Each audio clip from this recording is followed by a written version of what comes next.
అదే RTV app వార్తల్ని క్షణాల్లో చదివే అవకాశం ఉంటుంది. ఒక న్యూస్ పేపర్, ఒక టెలివిజన్ ఛానల్ మీ చేతుల్లో ఎప్పుడూ ఉంటాయి. నమస్తే, వెల్కమ్ టు ఆర్టీవీ. ఆంధ్రప్రదేశ్ ఎన్నికలకు ఇంకా దాదాపు 2 వారాల సమయం మాత్రమే ఉంది. ఈ నేపథ్యంలో ఎన్నికల మేనిఫెస్టోను రిలీజ్ చేస్తున్నాయి పార్టీలు. వైసీపీ కొద్ది గంటల క్రితం తన మేనిఫెస్టోను రిలీజ్ చేసింది. ఈ పరిణామాలు రాజకీయానికి సంబంధించి ఎన్నికల మీద ఎటువంటి ఇంపాక్ట్ చూపించబోతున్నాయనేది విశ్లేషించే ప్రయత్నం చేద్దాం. మనతో పాటు ఉన్నారు ప్రముఖ విశ్లేషకులు ప్రొఫెసర్ నాగేశ్వర్. వారితో మాట్లాడి రాజకీయాలకు సంబంధించి ఎన్నికల మీద ఎటువంటి ప్రభావం ఉండబోతోంది అని తెలుసుకునే ప్రయత్నం చేద్దాం. నాగేశ్వర్ గారు నమస్తే అండి. సార్, నేను వైసీపీ మేనిఫెస్టో రిలీజ్ చేసింది. ఆ వైసీపీ రిలీజ్ చేసిన మేనిఫెస్టో టీడీపీ కన్నా ముందు రిలీజ్ చేసిన నేపథ్యంలో ఏంటి జగన్ వ్యూహం ఏంటి ఆ మేనిఫెస్టో ద్వారా? అంటే చాలా క్లియర్గా తాను గత 5 ఏళ్లుగా అనుసరిస్తున్నటువంటి ఒక పాలసీ ఎజెండాను మరింత రివైజ్డ్గా, ఎన్లార్జ్డ్గా వెళ్ళాలి అని నిర్ణయించుకున్నట్టుగా కనబడుతుంది. అందువల్ల ఈ మేనిఫెస్టోలో మీరు చూస్తే నవరత్నాలకు, వివిధ రకాల వెల్ఫేర్ స్కీమ్స్కు ఎక్స్టెన్షన్ కనబడుతుంది. సో ఎక్కడ అవకాశం ఉన్న మేరకు మేము గతంలో ఇంత ఇచ్చాం, ఇంకా ఇంత ఇస్తామని. అంటే ప్రతిపక్షాలు జగన్ బటన్ నొక్కుతున్నాడు, ప్రశాంత్ కిషోర్ లాంటి వాళ్ళకు కూడా జగన్ ఏమి చేయడం లేదు, డబ్బులు పంచడం తప్ప. కానీ ఆస్పిరేషనల్ స్టేట్, ఒక మిడిల్ ఇన్కమ్ స్టేట్ అయిన ఆంధ్రప్రదేశ్ కేవలం డబ్బులు అకౌంట్లో పడడమే కోరుకోరు. వారు ఎంప్లాయ్మెంట్ కోరుకుంటారు, వారు డెవలప్మెంట్ కోరుకుంటారు అంటూ వెల్ఫేర్ స్కీమ్స్ను మోడీ నుంచి ప్రశాంత్ కిషోర్ వరకు ఫ్రీ బీస్ అంటూ విమర్శిస్తున్నారు.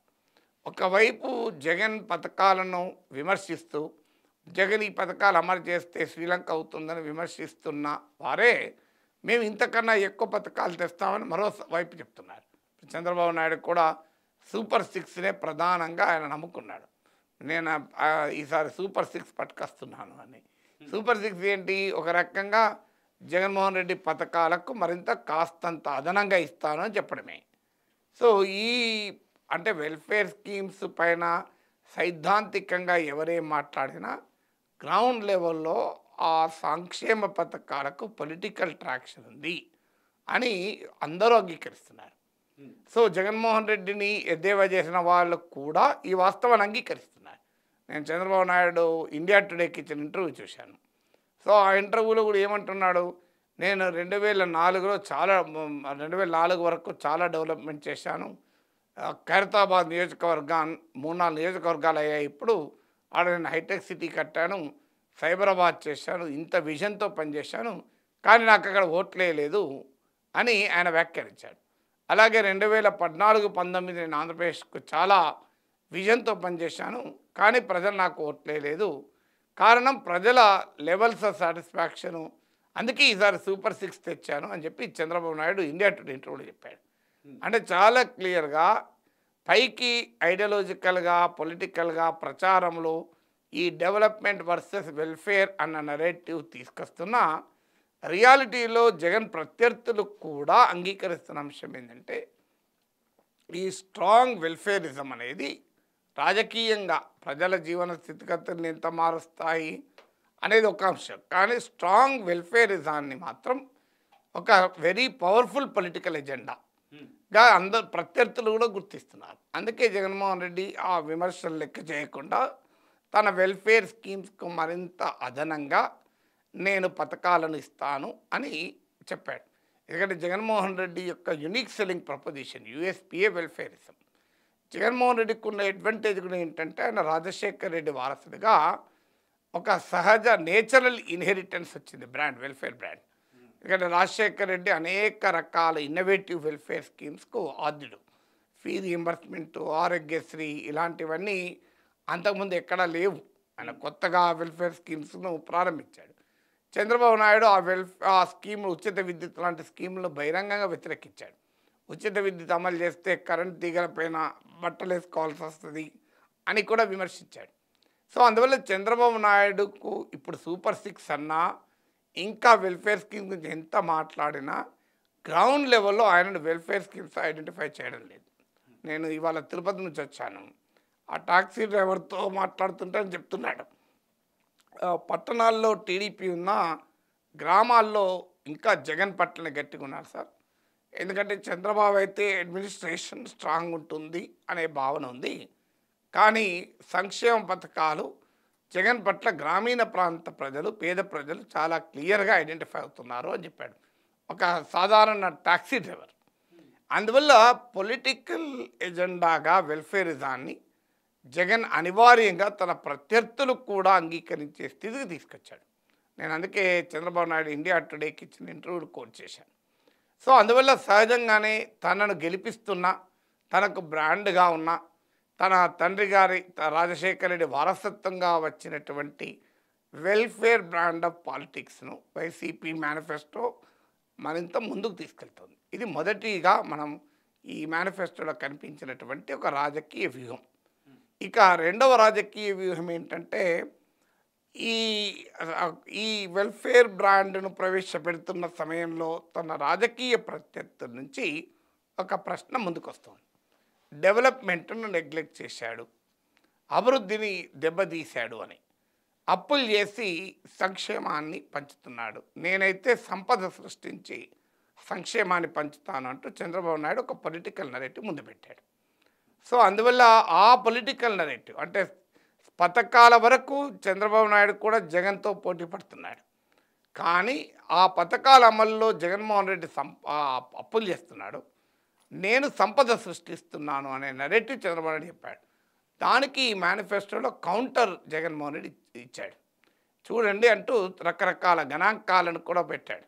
సో మీకు అప్పుల శాతం ఎంత, చంద్రబాబు నాయుడు 5 ఏళ్ల పాలనలో అప్పుల శాతం ఎంత, జగన్మోహన్ రెడ్డి 5 ఏళ్ల పాలనలో అప్పుల శాతం ఎంత.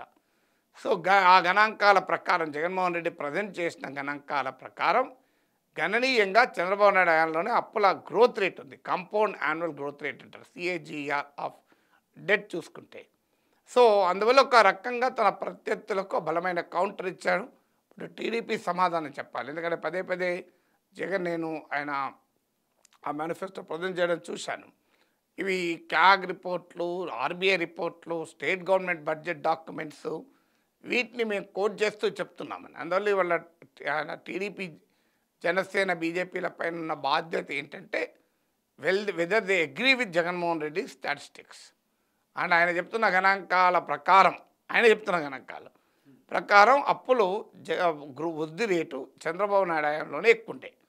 సో అందువల్ల దీనికి కౌంటర్ ఇవాళ మీకు రేపు మేనిఫెస్టో టీడీపీ వాళ్ళు పెట్టినప్పుడు చెప్పాలి. సో ఇక అందువల్ల ఆ ప్రతిపక్షాల నరేటివ్ను కౌంటర్ చేసే ప్రయత్నం. మూడవది డెవలప్మెంట్ వర్సెస్ వెల్ఫేర్ వల్ల డెవలప్మెంట్ దెబ్బతిన్నది అనేటువంటి ఒక బలమైన నరేటివ్ ఆయన జగన్ ప్రత్యర్థులు జనంలోకి తీసుకెళ్లారు. చాలా చోట్ల దీని పట్ల కొంత నమ్మకం కూడా కొన్ని సెక్షన్లు కనబడుతుంది. అందుకే గతంలో గ్రాడ్యుయేట్ ఎమ్మెల్సీ ఎలక్షన్లో రాష్ట్రమంతా టీడీపీ గెలవడము, పట్టణాల్లో మిడిల్ క్లాస్లో, అప్పర్ క్లాస్లో ఈ భావన, ఈ నరేటివ్ కొంత జనంలోకి వెళ్ళిన మాట నిజం. దానికి కౌంటర్ చేస్తూ చూడండి ఇవి గణాంకాలు, ఇంకా నా హయాంలోనే క్యాపిటల్ ఎక్స్పెండిచర్ ఇంత పెరిగింది. అందువల్ల టీడీపీ హయాంలో, వైసీపీ హయాంలో క్యాపిటల్ ఎక్స్పెండిచర్, మూలధన వ్యయం, క్యాపిటల్ ఎక్స్పెండిచర్ అంటే సహజంగా డెవలప్మెంట్ వ్యయం.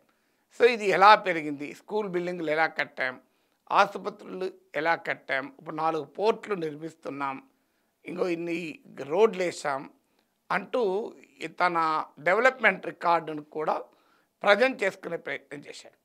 దాంతోపాటు 4వది ఏంటంటే వెల్ఫేరిజం అనేది ఒక వృధా ఖర్చు, ప్రజలకు డబ్బులు ఇవ్వడం అనేది ఒక వేస్ట్ఫుల్ ఎక్స్పెండిచర్ అనేటువంటి నరేటివ్ను మోడీ నుంచి ఇక్కడ వరకు అందరూ చెప్తారు, ఫ్రీబీస్ అని.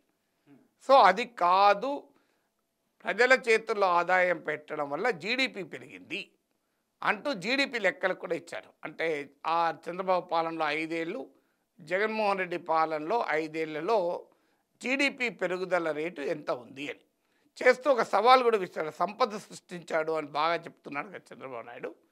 ఆయన గతంలో ఎలా సంపద సృష్టించాడు, ఫిగర్స్ ఏంటి, సంపద సృష్టించాడు అంటే సరిపోదు కదా బ్రాండ్ చెప్తే. సో సంపద సృష్టించబడితే ఆంధ్రప్రదేశ్ రాష్ట్ర జీడిపి పెరగాలి కదా. సో అందువల్ల గణాంకాలతో కౌంటర్ చేయడం ఒక పాజిటివ్ సైడ్. ఎందుకంటే ఎలక్టోరల్ డిస్కోర్సు, పొలిటికల్ డిస్కోర్సు దేశంలో ప్రధానమంత్రి స్థాయిలోనే అబద్ధాలతో నడుస్తుంది. మంగళసూత్రాలు తీసుకెళ్తారు, ఇట్లాంటి స్థాయికి రిజర్వేషన్లు తీసుకెళ్ళి ఎస్సీ ఎస్టీ బీసీ రిజర్వేషన్ ముస్లింలకు ఇస్తారు. ఇలాంటివన్నీ మోడీ మాట్లాడుతున్నాడు. సో అలా పచ్చి అబద్ధాలతో ప్రచారం చేయడం కన్నా తన పాలన చంద్రబాబు పాలన పైన కొన్ని గణాంకాలతో ఒక ఎలక్టోరల్ డిస్కోర్స్ జగన్ ప్రారంభించాడు. Now the ball is in Chandrababu Naidu's court.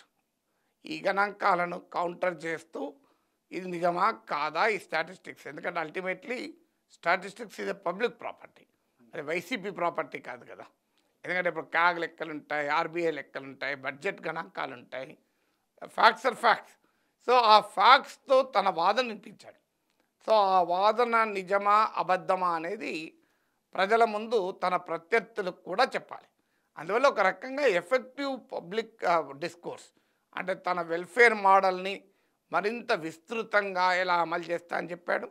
తన వెల్ఫేర్ మోడల్ వల్ల రాష్ట్ర ఆర్థిక పరిస్థితి దిగజారుస్తుంది, రాష్ట్ర అభివృద్ధి దెబ్బతింటుంది అన్న ప్రత్యర్థుల వాదనకు కూడా గణాంకాలతో సాధికారిక సోర్సెస్ను కోట్ చేస్తూ ఒక బలమైన కౌంటర్ ఎత్తిచ్చాడు. సో ఇది ఒక మనం పాజిటివ్గా చెప్పుకోవాలి. ఎందుకంటే ఎలక్టోరల్ డిస్కోర్సు జగన్ వాదనతో అంగీకరించినా అంగీకరించకపోయినా అందరూ అంగీకరించాల్సిన మౌలిక అంశం. ఎలక్షన్ డిస్కోర్సు అనేది ఎమోషన్స్ పైన, సెంటిమెంట్స్ పైన, తమ ఇష్టం వచ్చినటువంటి వ్యాఖ్యానాల పైన, తిట్ల పైన కాకుండా ఫ్యాక్ట్స్, ఫిగర్స్, డాక్యుమెంట్స్ ఆధారంగా ఉండడాన్ని ఆహ్వానించాలి. అందువల్ల రేపు చంద్రబాబు నాయుడు కూడా ఆయన డాక్యుమెంట్స్ పట్టుకొని ఆయన రేపు మేనిఫెస్టో చెప్పాలి. ఇంకో చూడు మేము చెప్తున్నట్లు ఇంకో జగన్ టైంలోనే అప్పులు పెరిగాయి, అలా జగన్ టైంలో జీడిపి దెబ్బతిన్నది, సంపద సృష్టించామంటే అది ఎక్కడో కన్నా కనబడాలి కదా. నేను సంపద సృష్టించాను చెప్తే సరిపోదు కదా. సంపద సృష్టించాను గతంలో, నేను మళ్ళీ సృష్టిస్తాను అంటున్నాడు. సో ఆ సంపద గతంలో ఎలా సృష్టించాను అన్నది గణాంకాలకు కావాలి. పబ్లిక్ పర్సెప్షను, పాపులర్ పర్సెప్షన్ వేరు, పబ్లిక్ డిస్కోర్స్లో గణాంకాలు వేరు. సో ఇదొక థింగ్. ఇంకొక ముఖ్యమైన అంశం ఏంటంటే ఈ మేనిఫెస్టో ద్వారా 5 ఏళ్ళు అధికారంలో ఉన్న ప్రభుత్వం తన విషయం చెప్పుకోకుండా ప్రత్యర్థులను అటాక్ చేయడం. ఇప్పుడు మోడీ పాలన ప్రచారం చూస్తే మనకు అర్థమవుతుంది. ఆయన ఎక్కడికి పోయినా తాను 10 ఏళ్ల పాలనలో ఏం చేశాడో చెప్పడం లేదు. మళ్ళీ ముస్లింలకు రిజర్వేషన్లు తీసుకుపోయి ఇస్తారు, ముస్లింలకు బంగారం వెండి తీసుకెళ్ళి ఇస్తారు, ముస్లింలకు మంగళసూత్రాలు తీసుకుపోయి ఇస్తారు. అసలు ఆశ్చర్యం వేస్తే మనకు ప్రధానమంత్రి 10 ఏళ్ళు పనిచేశాక నా పాలనలో ఇంత బ్రహ్మాండంగా అభివృద్ధి జరిగింది అని చెప్పుకొని ఓట్లడగాలి. అది కాకుండా అసలు వాస్తవం కాని అంశాలు, ఎమోటివ్ ఇష్యూస్, మీ ఇన్హెరిటెన్స్ ట్యాక్స్, ఆస్తి పన్ను, శామ్ పెట్రోడా ఎవరో ఒకరు అన్నారు కదా అని చెప్పి మీ మొత్తం ఆస్తులు తీసుకెళ్ళిపోతారు, మీ ఇంట్లో ఉన్న భూమి తీసుకెళ్తారు, మీకున్న గొర్రెలు మేకలు పట్టుకెళ్తారు, మీకు అపార్ట్మెంట్ కూడా పట్టుకెళ్తారు. ఈ స్థాయికి క్యాంపెయిన్ ప్రధానమంత్రి నడుపుతున్న సమయంలో ఇంకో ఇది జీడిపి, ఇంకో ఇది అప్పు, ఇది క్యాపిటల్ ఎక్స్పెండిచరు, ఇంకో నేను ఇంత ఖర్చు పెట్టాను, ఇంత బటన్ నొక్కి అకౌంట్లు వేసాను, ఇంకో ఇంత ఎక్కువ వేస్తా, ఇది చెప్పడం వల్ల yes at least there will be a good debate కదా. సో అది వ్యూహాత్మకంగా నేను ఇంకో ఇది చేశాను, నా వల్ల ఇన్ని కుటుంబాలకు ఇంత జరిగింది. ఇది కేవలం మ్యాక్రో లెవెల్ స్టాటిస్టిక్స్ కాదు. నాకు తెలిసిన మేరకు వాలంటీర్ నెట్వర్క్ ఉంది, గ్రామ సెక్రటేరియట్ ఉంది. ఒక్కొక్క ఓటరుకు ఒక స్లిప్ ఇస్తున్నారట. ఇంకో నీకు అమ్మఒడి కింద ఇంత వచ్చినాయి, ఆరోగ్యశ్రీ కింద ఇంకా మీ అత్తకు ఆపరేషన్ చేసి ఇంత వచ్చింది, మీకు ఇంకో పెన్షన్లు మీ మామకి అత్త మామకి ఇంత వచ్చినాయి అని ఒక కుటుంబానికి ఈ 5 ఏళ్ల కాలంలో జరిగిన ఫైనాన్షియల్ బెనిఫిట్ ఏంటి అది. ఎందుకంటే అది బటన్ నొక్కి అకౌంట్లో వేసింది, మధ్యలో వాళ్ళు లేడు కదా. సో ఆ స్లిప్పులు కూడా ఇస్తున్నారట. అది ఇంకా మోర్ ఎఫెక్టివ్గా ఉంటుంది. ఇప్పుడు జగన్మోహన్ రెడ్డి ఏమో బ్రాడ్ క్యాంపెయిన్ అది, ఇంకో స్లిప్ ఇచ్చే, రేపు ఇంకో స్లిప్ కూడా ఇచ్చింది అనుకోండి, ఇంకో ఇప్పుడు ఇంత ఇచ్చాం, నెక్స్ట్ 5 ఏళ్లలో మీ స్లిప్ ఇట్లుంటుంది అని అదో కలర్ స్లిప్ ఇదో కలర్ స్లిప్ ఇచ్చి, ఇంకో ఈ కలర్ స్లిప్లో మీకు ఇప్పటిదాకా గత 5 ఏళ్ళలో వచ్చింది, ఇంకో ఈ కలర్ స్లిప్ జగన్ గెలిస్తే మరో నెక్స్ట్ 5 ఇయర్స్లో ఇట్లా వస్తుంది అని చెప్పారనుకోండి, ఇంకా బహుశా చెప్తారు, అది కూడా నాకున్న ఇన్ఫర్మేషన్ ప్రకారం. సో అందువల్ల ఈ ఒక మ్యాక్రో లెవెల్లో తన వెల్ఫేర్ మోడల్ ప్రజెంట్ చేయడమే కాకుండా మైక్రో లెవెల్లో ఆ వెల్ఫేర్ మోడల్ను ఇండివిజువల్గా ఎలా అనేది కూడా చెప్తున్నారు. వాస్తవంగా ఇది రాజశేఖర రెడ్డి మాస్టర్ చేసిన political sociology. So Rajasekhara Reddy తెలివిగా ఏం చేశారంటే కలెక్టివ్ కమ్యూనిటీ బెనిఫిట్స్ అంటే ఈ లిబరలైజేషన్ సోషాలజీ ఏంటంటే ముందు ఆర్థిక సంస్కరణలు రాకముందు ప్రజలు మా ఊరికి ఏం కావాలి, మా సమాజానికి ఏం కావాలో ఆలోచించేవారు. ఎకనామిక్ లిబరలైజేషన్ తర్వాత ప్రజల సైకాలజీలో మార్పు వచ్చింది. నాకే లాభం చూస్తాను. ఇప్పుడు ఊరికి వచ్చిన నాయకుడు అంతకుముందు ఊరికి కావాలన్న రోడ్డు, గుడియో, చెరువు చెప్పేవాళ్ళు. ఇప్పుడు అట్లా చెప్తలేరు. నా కుటుంబానికి ఏం కావాలి. అందువల్ల మీకు రాజశేఖర రెడ్డి సంక్షేమ పథకాలన్నీ తీయండి, మీరు ఇండివిజువల్ బెనిఫిట్ అయ్యేది. మీరు ఆరోగ్యశ్రీ, పెన్షన్లు, ఇప్పుడు వస్తున్న కళ్యాణ లక్ష్మిలు ఇవన్నీ కూడా. సో ఈ వెల్ఫేర్ పాలిటిక్స్ యొక్క పొలిటికల్ సోషాలజీ వైఎస్ఆర్ కాంగ్రెస్ చాలా తెలివిగా వాడుకుంటుంది. ఇంకా మా 5 ఏళ్ల పాలనలో మీకు ఇంత వచ్చినాయి డబ్బులు, నిజంగానే వస్తే మాకు ఓటేయండి, లేకపోతే ఓటేయకండి. ఇది ధైర్యంగా చెప్పుకోవడమే కదా. ఆ మేరకు అది పాజిటివ్ పాలిటిక్స్ కదా. ఇప్పుడు అఫ్కోర్స్ దాంతోపాటు చంద్రబాబు నాయుడు పైన విమర్శ, కూటమి పైన విమర్శ, ఆ విమర్శలు ఎలాగూ చేస్తారు, రాజకీయాలు చేయకుండా ఉండరు. అందువల్ల ప్రత్యర్థుల్ని అటాక్ చేయడం అనేది తప్పనిసరిగా క్యాంపెయిన్లో ఉంటుంది. ఆ డోస్ ఎంత, తాను చేసింది ఇది, అందువల్ల ఓటేయండి అనే డోస్ ఎంత. జగన్మోహన్ రెడ్డి ఆ మేరకు సమర్థవంతంగా తాను చేసింది ఇది, నాకు ఓటేయండి అనే డోసు తన ప్రచారంలో ప్రధానంగా ఉంది. చంద్రబాబు నాయుడు ప్రచారంలో జగన్ విధ్వంసము అనే డోసు ఎక్కువ ఉంది. చంద్రబాబు నాయుడు తన 5 ఏళ్ల పాలనలో ఇది జరిగింది ఓటేయండి అనే దానికన్నా జగన్ విధ్వంసం అని చెప్తున్నాడు. సో ప్రజలు ఈ పాజిటివ్ క్యాంపెయిన్ను తీసుకుంటారా, నెగిటివ్ క్యాంపెయిన్కి అట్రాక్ట్ అవుతారో చూడాలి. మేనిఫెస్టో అనగానే ఎస్ ఇది చేస్తాం, ఇది దానికి సంబంధించిన రూపకల్పన అది మనం చూస్తాం. కానీ ఇది ఒక భగవద్గీత, ఇది ఒక ఖురాన్, ఇది ఒక బైబిల్ అంటూ కూడా ఎవరైనా అదే అంటారు కదా ఈ రాజకీయ నాయకులు. సో అంటే దీని వెనకాల ఎటువంటి వ్యూహం ఉందనుకో. ఉన్నది కాదు, నాకు చాలా పవిత్రం అని చెప్పడం అంతే, ఏమున్నది. ఎవరైనా అదే అంటారు. అదేం జగన్మోహన్ రెడ్డి ఒక్కడే అంటాడు, అందరూ అంటారు అది. అలాగే సూపర్ 6 సాధ్యం కాదు అనేది లెక్కలతో సైతం చూపిస్తున్నప్పుడు ఇప్పుడు సూపర్ 6 మీద ఇంపాక్ట్ పడచ్చా అంటే ఇప్పుడు టీడీపీ దాని డిఫెన్స్ నమ్మే వాళ్ళ మీద ఇంపాక్ట్ పడుతుంది, నమ్మని వాళ్ళ మీద ఇంపాక్ట్ పడదు. నమ్ముతారా లేదా అనేది కదా. ఇప్పుడు జరిగిందేమో ఫ్యాక్ట్, జరగబోయేదేమో స్పెక్యులేషన్. ఇప్పుడు జగన్మోహన్ రెడ్డి తన 5 ఏళ్ల పాలనలో నేను ఈ సంక్షేమ పథకాల ద్వారా ఇంత డబ్బులు ఇచ్చామని చెప్పడం ఫ్యాక్ట్. అది ఫ్యాక్టా కాదా కౌంటర్ చేయొచ్చు, కానీ ఇది బేస్లోనే ఫ్యాక్ట్. ఎందుకంటే అకౌంట్లో డబ్బులు పడ్డాయి కదా. కాదని చెప్తే బ్యాంక్ వాళ్ళు అయినా చెప్తారు కదా పడలేదని. కానీ నెక్స్ట్ 5 ఇయర్స్లో ఏం జరుగుతుంది, సూపర్ 6 అమలు అవుతాయి కాదు, దట్ ఇస్ స్పెక్యులేషన్. ఎకానమీ నేను 4 రెట్లు పెంచుతా, అప్పుడు అమలు అవుతుందని చంద్రబాబు నాయుడు అంటాడు. అమలు కాదని ఎట్లా అంటాం. సో ఎకానమీ ఎట్లా పెరుగుతుంది అన్న దాన్ని బట్టి ఉంటుంది. అఫ్కోర్స్ మీరు అన్నట్లు జగన్మోహన్ రెడ్డి తన వెల్ఫేరిజానికే ఇంత కష్టమైతే జగన్మోహన్ రెడ్డి తన పథకాలు కొన్ని అమలు చేయక తప్పదు. మళ్ళీ కొన్ని కొత్త పథకాలు అమలు చేస్తే అన్బేరబుల్ అవుతుంది. అది అన్బేరబుల్ అవుతుందా అనేది 5 ఏళ్లలో ఎకానమీ ఎలా ఉంటుంది అనే దానిపైన ఉంటుంది. కానీ అసలు ఈ సంక్షేమ పథకాల వల్ల రాష్ట్ర ఖజానా లూటీ అయింది, ప్రజలు సోమరిపోతులు అవుతున్నారు, రాష్ట్రం అప్పుల పాలవుతుంది అన్న నరేటివ్ ఒకవైపు చెప్తూ మరోవైపు మేము అంతకన్నా ఎక్కిస్తామనేదే క్వశ్చన్ మార్క్. అది political question. So thank you so much Nageshwar garu మాతో జాయిన్ అయ్యి ఈ అంశానికి సంబంధించి విశ్లేషణ అందించినందుకు థ్యాంక్ యూ సో మచ్ అండి. Keep watching and stay tuned. నమస్తే అండి. ఇది వ్యాపారం గురించి కాదు, ఓటు గురించి. ఎన్నికల్లో ఓటు వేయడం మన హక్కు మాత్రమే కాదు, కర్తవ్యం. ఎంతో మంది మహా నేతలు శ్రమించి ప్రాణత్యాగం చేసి ఈ అవకాశాన్ని మనకిప్పించారు. అందరూ ఓటు వేద్దాం. ఎందుకంటే ఓటు హక్కు ఊరికే రాదు. నా ఓటు ఎవరికో తెలుసా? అది సీక్రెట్ అండి.